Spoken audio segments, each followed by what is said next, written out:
Alrighty, the first part of gait is heel strike.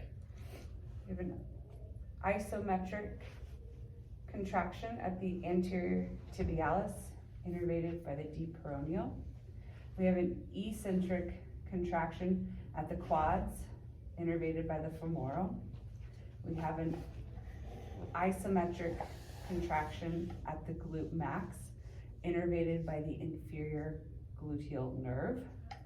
Next step, we have foot flat, which is an eccentric contraction at the tibialis anterior.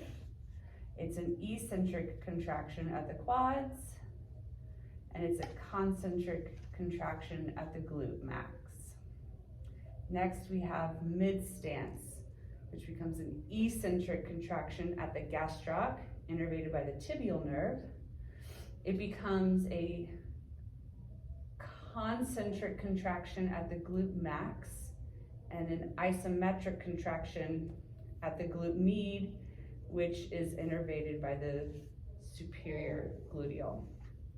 Moving forward, we have heel off, which is a concentric contraction at the gastroc and an eccentric contraction at the hip flexors, which are innervated by the femoral nerve. Next, we have toe off, which becomes a concentric contraction at the gastroc and a concentric contraction at the hip flexors. Next, we have early swing, which becomes a concentric contraction at the anterior tib and a concentric contraction at the hip flexors, and your knee is bent at about 30 degrees. Next, we have mid swing, which is an isometric contraction at the anterior tib and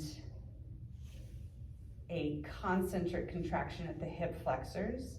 Then we have terminal swing. Mid swing is 50 degrees at the knee. We have terminal swing, which becomes isometric contraction at the anterior tib, eccentric contraction and the hamstrings, which are innervated by the sciatic nerve, and an eccentric contraction at the glute max. That's your gait.